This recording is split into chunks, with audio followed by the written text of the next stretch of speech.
Hello മക്കളെ, welcome back to CMS creations. നമ്മൾ നോക്കാൻ പോകുന്നത് SCRT class 10th chapter 2 circles അഥവാ സർക്കിൾസ് ആൻഡ് ആംഗിൾസ്, വൃത്തങ്ങളും കോണുകളും എന്ന് പറയുന്ന ചാപ്റ്ററിലെ page number 36 question number 1 and 2 ആണ്. നമ്മൾ കഴിഞ്ഞ വർഷം നമുക്ക് സർക്കിൾസ് എന്നായിരുന്നു ചാപ്റ്ററിൻ്റെ പേര്. ഈ വർഷം പേരൊന്ന് മാറി സർക്കിൾസ് ആൻഡ് ആംഗിൾസ്. അതിലെ കൺസെപ്റ്റുകൾക്ക് വലിയ മാറ്റമൊന്നുമില്ല കേട്ടോ, ചെറിയതുള്ളൂ. അപ്പോൾ നമുക്ക് ഇതിലുള്ള ക്വസ്റ്റ്യൻസുകൾ ഓരോന്നും എങ്ങനെ ചെയ്യാന്നുള്ളതൊക്കെ നമുക്ക് നോക്കാം. ഇന്ന് നമുക്ക് ഇതിലെ ഫസ്റ്റ് ക്വസ്റ്റ്യൻസ് ആയ 36 ഒന്നാമത്തെയും രണ്ടാമത്തെയും ചോദ്യങ്ങൾ എങ്ങനെ ചെയ്യാന്നുള്ളത് നോക്കാം.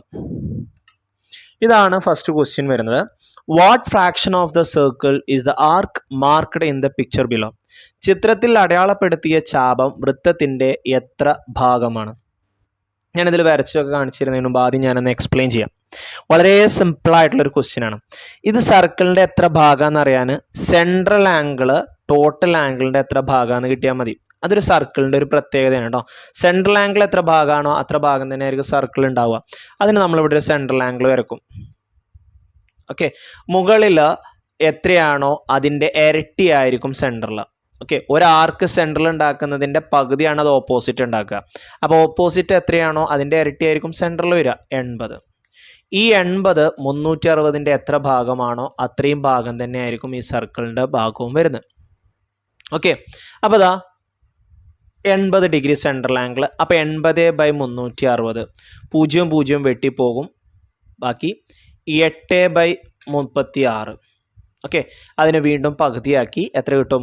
4/18.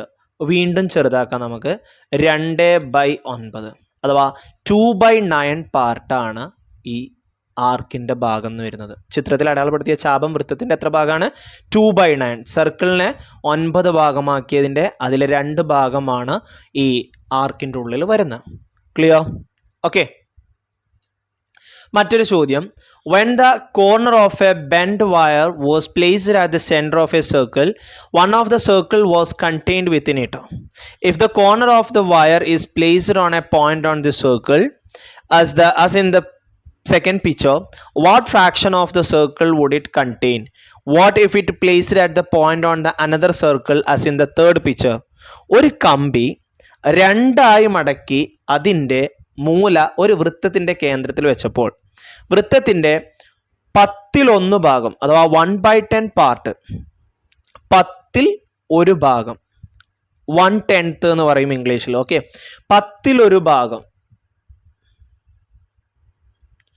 ഭാഗം അതിനുള്ളിൽ പെട്ടു. പ്ലേസ് 1/10 ഓഫ് ഇവിടെ 1/10 ഉണ്ട് കേട്ടോ, ഞാൻ എഴുതിയിട്ടില്ലല്ലേ, 1/10 എന്നുണ്ട് കേട്ടോ. ഞാനതാണ് ഇപ്പം ഇങ്ങനെ നോക്കിയത്. ഓക്കെ, 10ൽ 1 ഭാഗം അതിനുള്ളിൽ പെട്ടു. ഇതേ കമ്പിയുടെ മൂല വൃത്തത്തിൽ ഒരു ബിന്ദുവിൽ ചേർത്ത് വെച്ചാൽ വൃത്തത്തിൻ്റെ എത്ര ഭാഗമാണ് അതിനുള്ളിൽ ഉണ്ടാവുക? മറ്റേതെങ്കിലും വൃത്തത്തിൽ ഒരു ബിന്ദുവിൽ ചേർത്ത് വെച്ചാലോ? അപ്പോൾ ഫസ്റ്റത്തെ 2 സർക്കിളും സെയിം ആണ്. ഓക്കെ, ഫസ്റ്റത്തെ ഈ 2 സർക്കിൾ എന്താണ്? സെയിം ആണ്. അപ്പോൾ ഇതിങ്ങനെ വെച്ചപ്പോൾ 1/10 പാർട്ടാണ് ഇത് കിട്ടിയത്. നേരത്തെ നമ്മളെ ചോദ്യത്തിൽ സെൻട്രൽ ആംഗിൾ വെച്ചിട്ട് എത്ര ഭാഗമാണ് നോക്കി. ഓക്കെ, ഇത് എത്ര ഭാഗമാണെന്ന് വെച്ചിട്ട് നമുക്ക് സെൻട്രൽ ആംഗിൾ കണ്ടുപിടിക്കാം. ഓക്കെ, അപ്പോൾ 1/10 പാർട്ടാണ്. അപ്പോൾ നമ്മൾ സെൻട്രൽ ആംഗിൾ കാണാൻ പോവാണ് കേട്ടോ. 360ൻ്റെ എത്ര ഭാഗമാണ് 1/10 നോക്കിയാൽ മതി. ഓക്കെ, സെൻട്രൽ ആംഗിൾ കാണാൻ എന്ത് ചെയ്യുക? മറ്റത് നമ്മൾ ഈ ആംഗിൾ കിട്ടിക്കഴിഞ്ഞാൽ അതേ ബൈ 360 ആയിരുന്നു, അപ്പോൾ ഈ പാർട്ട് കിട്ടും. ഇനി ആംഗിൾ കാണാൻ എന്ത് ചെയ്താൽ മതി? ഈ പാർട്ടിനെ 360 മൾട്ടിപ്ലൈ ചെയ്താൽ മതി. 360 × 1/10. വളരെ സിമ്പിൾ ആയിട്ടുള്ള ക്വസ്റ്റ്യൻസുകളാണ്. ഓക്കെ, അപ്പം ഞാൻ 360 1 കൊണ്ട് മൾട്ടിപ്ലൈ ചെയ്താൽ ഈ 0 ക്യാൻസൽ ആയി പോയി. ദെൻ 36 × 1 36/1 it's 36 ആണോ? അപ്പോൾ സെൻട്രൽ ആംഗിൾ എത്രയാണ്? 36. ഇത് ഞാൻ ചെയ്തത് എങ്ങനെയാണ്? 360 × 1 360/10, 0 വെട്ടിപ്പോവും, 36/1 36. അപ്പോൾ സെൻട്രൽ ആംഗിൾ 36 ആണ്. ഇനി എന്താ കാട്ടിയെന്നറിയോ? ഈ സർക്കിളിന് എടുത്താണ്ട് ഇവിടുത്തെ സെൻട്രൽ ആംഗിൾ കിട്ടിയല്ലോ, ഈ സർക്കിളിന് ഈ കോൺ എടുത്താണ്ട് ഈ അറ്റത്തേക്ക് കൊണ്ടുവന്ന് വെച്ചു. ഓക്കെ, അപ്പം എത്ര ഭാഗം പെട്ടു എന്നാണ് ചോദിച്ചല്ലോ. നോക്കിയാൽ അപ്പം നമുക്ക് ഇവിടെ ഒരു സെൻട്രൽ ആംഗിൾ ഉണ്ടാവില്ലേ? നമ്മൾ ഒന്നാമത്തെ തൊട്ട് മുമ്പത്തെ ക്വസ്റ്റ്യൻ ചെയ്ത പോലെ സർക്കിളിൽ എത്രയാണോ അതിൻ്റെ ഇരട്ടി ആയിരിക്കും ഇവിടെ വരിക. അപ്പം 36ൻ്റെ ഇരട്ടി 72 വരും. ഇനി ഈ 72 360ൻ്റെ എത്ര ഭാഗം ഉണ്ട് നോക്കിയാൽ മതി, അതല്ലേ വരിക അല്ലേ? ഓക്കെ, അപ്പോൾ ആ സെൻട്രൽ ആംഗിൾ എന്ന് പറയുന്നത് എത്രയാണ്? 36ൻ്റെ ഇരട്ടിയാണ്, അത് 72 വരും. അപ്പോൾ 72 ഇതുണ്ടോ 72 വരും. 72/360 ചെയ്താൽ നമുക്കത് എത്ര പാർട്ടാന്ന് കിട്ടും. നമുക്കൊരു കാര്യം ചെയ്യാം.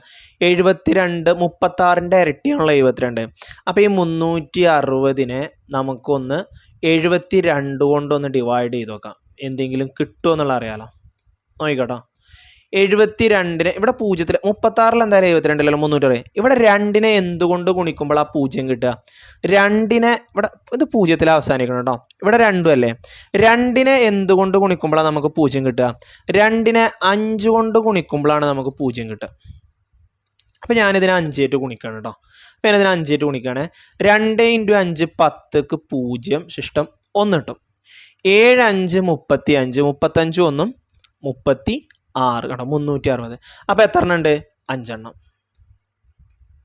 360. അപ്പോൾ 2ന് ഞാൻ 72 ആയിട്ട് കട്ട് ചെയ്തു. 72നെ 72 ആയിട്ട് കട്ട് ചെയ്യുമ്പോൾ 1. ഓക്കെ. ഇനി 360നെ ഞാൻ 72 ആയിട്ട് കട്ട് ചെയ്യണം. എന്തിനെ? 360നെ ഞാൻ 72 ആയിട്ട് കട്ട് ചെയ്യണം. അപ്പോൾ എത്ര കിട്ടും? 5 കിട്ടും. അപ്പോൾ 1/5. അപ്പോൾ സർക്കിളിൻ്റെ എത്ര ഭാഗമാണ് ആ കോഡിനുള്ളിൽ പെട്ടത്? സർക്കിളിൻ്റെ 1/5 പാർട്ട്. ഓക്കെ. വളരെ സിമ്പിളായിട്ടുള്ള ചോദ്യമായിരുന്നു കേട്ടോ. ആദ്യം ഒന്നുകൂടി നോക്കുക. ആദ്യം നമ്മളോട് പറഞ്ഞത് സർക്കിളിൻ്റെ ഒരു 1/10 വന്നിട്ടുണ്ട്. എങ്ങനെയാണെന്നുണ്ടെങ്കിൽ സെൻട്രൽ ആംഗിൾ എത്രയാണെന്ന് ചോദിച്ചു. അപ്പോൾ 360നെ 1/10 ആയിട്ട് മൾട്ടിപ്ലൈ ചെയ്തു. ഓർത്തിരിക്കണം കേട്ടോ. സർക്കിളിൻ്റെ 1/10 ഉണ്ട്. അപ്പോൾ സെൻട്രൽ ആംഗിൾ എത്രയെന്നാണ് ചോദിച്ചത്. അപ്പോൾ സെൻട്രൽ ആംഗിൾ എത്രയാണ്? സെൻട്രൽ ആംഗിൾ എത്ര കിട്ടുക? 300. സെൻട്രൽ ആംഗിൾ എത്രയാണ് നമ്മളോട് ചോദിച്ചിട്ടില്ല. നമ്മളോട് പറഞ്ഞിട്ടുള്ള എന്താണെന്നറിയോ? ഒരു കമ്പി ഇങ്ങനെ വെച്ചപ്പോൾ സർക്കിളിൻ്റെ 1/10 പാർട്ട് അതിലായി. ഇതിനെടുത്താണ്ട് സർക്കിളിൻ്റെ അറ്റത്തേക്ക് കൊണ്ടുവന്നപ്പോൾ അത് എത്രയെന്നാണ് ചോദ്യം. അപ്പോൾ അതിനാദ്യം നമ്മൾ സെൻട്രൽ ആംഗിൾ കാണണം. 1/10 പാർട്ടാണ് അവിടെ വരുമ്പോൾ. അപ്പോൾ ഇവിടുത്തെ സെൻട്രൽ ആംഗിൾ എത്രയാണ്? 36 ആണ്. ഇനി ഈ 36നെയാണ് സർക്കിളിലോട്ട് വെച്ചത്. അപ്പോൾ സർക്കിളിൽ 36 വരുമ്പോൾ അതിൻ്റെ നേരെ ഓപ്പോസിറ്റ് സെൻട്രൽ ആംഗിൾ എത്ര വരും? അതിൻ്റെ ഇരട്ടി ആയിട്ടുള്ള 72 വരും. പിന്നെ ഈ 72 നമ്മൾ 360ൻ്റെ എത്ര ഭാഗമാണെന്ന് നോക്കിയാൽ മതി, ഒന്നാമത്തെ ചോദ്യം ചെയ്ത പോലെ. അപ്പോൾ നമുക്ക് 72/360 ചെയ്യുമ്പോൾ 1/5 എന്നും കിട്ടും. ക്ലിയർ ആണ്. ഇനി അടുത്ത ക്വസ്റ്റ്യൻ എന്താണെന്നറിയോ? ഈ 36 ആംഗിൾ വരുന്നതിനെ നമ്മൾ വേറൊരു സർക്കിളിൽ കൊണ്ടുപോയി വെച്ചു. ഓക്കെ. അപ്പോൾ ഇവിടുത്തെ ആംഗിൾ ഈ കമ്പിക്ക് മാറ്റല്ല കേട്ടോ. ഈ കമ്പി 36 തന്നെയാണ്. ഇത് 36 തന്നെയാണ് കേട്ടോ. ഇതിന് മാറ്റല്ലേ. വേറൊരു സർക്കിളിലേക്ക് വെച്ചപ്പോൾ എന്ത് സംഭവിച്ചു എന്നാണ് ചോദിച്ചിട്ടുള്ളത്. അപ്പോൾ ഇവിടെ 36 ആണ്. ആംഗിളിന് മാറ്റമല്ലല്ലോ. അപ്പോൾ ഇവിടെ 36 ആണെന്നുണ്ടെങ്കിൽ സെൻറ്ററിൽ എത്രയായിരിക്കും? സെൻറ്ററിൽ 72 തന്നെ ആയിരിക്കും. സെൻറ്ററിൽ എത്രയായിരിക്കും? 72 ആയിരിക്കും. സെൻറ്ററിൽ 72 ആണെന്നുണ്ടെങ്കിൽ എത്ര ഭാഗം? 1/5. ആംഗിളിന് മാറ്റമല്ലല്ലോ. സർക്കിൾ എന്തായിക്കോട്ടെ, സർക്കിളിൻ്റെ 1/5 പാർട്ട് അതിൽ വരും. ഓക്കെ. ആംഗിളിന് മാറ്റം വന്നിട്ടില്ല. ഈ 36 വരുന്ന കോണ് തന്നെയാണ് വേറൊരു സർക്കിൾ കൊണ്ടുപോയി വെച്ചു എന്ന് പറഞ്ഞത്. സർക്കിൾ എന്തായിരിക്കട്ടെ, ആ സർക്കിളിൻ്റെ 1/5 പാർട്ട് അതിൽ പെട്ടു. അപ്പോൾ ആംഗിൾ മാറുമ്പോഴേ ആ പാർട്ട് മാറുള്ളൂ. സെയിം ആംഗിൾ ആയിട്ടുള്ള ഈ കമ്പനി നമ്മൾ ഏത് സർക്കിളിൽ കൊണ്ടുവച്ച് കഴിഞ്ഞാലും ആ സർക്കിളിൻ്റെ 1/5 പാർട്ട് ഉണ്ടാകും. കാരണം ആംഗിളിന് മാറ്റമല്ല, ആംഗിൾ സെയിം ആണ്. ക്ലിയർ ആണോ? ഓക്കെ. അപ്പോൾ ആംഗിൾ വെച്ചിട്ടാണ് നമ്മൾ ഇതാക്കുന്നത്. സർക്കിൾ മാറി എന്ന് കരുതിയാണ്ട് അത് ഒന്നും ചെയ്യണ്ട കേട്ടോ. ഇവിടെ ആംഗിൾ സെയിം ആണ്, ആംഗിൾസ് ആർ ഈക്വൽ ആണ്. അപ്പോൾ അങ്ങനെയാണെന്നുണ്ടെങ്കിൽ അതും എന്തേനായിരിക്കും? 1/5 പാർട്ട് തന്നെ ആയിരിക്കും. ഇനി നിങ്ങളിത് വേറൊരു സർക്കിളിൽ കൊണ്ടുവച്ചു, ഏത് സർക്കിളിൽ കൊണ്ടുവച്ചാലും ശരി അത് 1/5 തന്നെയാണ്. ഓക്കെ. അപ്പോൾ ഈ രണ്ട് ചോദ്യങ്ങളാണ് നമുക്ക് ആ പേജിലുള്ളത്. ക്ലിയർ ആയല്ലോ? അപ്പോൾ സർക്കിൾ സെൻട്രൽ ആംഗിൾ തന്നിട്ട് സർക്കിളിൻ്റെ പാർട്ട് കാണാനും, ഇനി സർക്കിളിൻ്റെ പാർട്ട് തന്നിട്ട് സെൻട്രൽ ആംഗിൾ കാണാനും. സെൻട്രൽ ആംഗിൾ തന്നിട്ട് പാർട്ട് കാണാനാണെന്നുണ്ടെങ്കിൽ എന്ത് ചെയ്താൽ മതി? അതിന് അതേ ബൈ സെൻട്രൽ ആംഗിൾ. ഇനി പാർട്ട് തന്നിട്ട് ആംഗിൾ കാണാനാണെന്നുണ്ടെങ്കിലോ ആ പാർട്ട് ഇൻറ്റു സെൻട്രൽ അതായത് 360. അപ്പോൾ നമുക്ക് സെൻട്രൽ ആംഗിൾ കിട്ടും.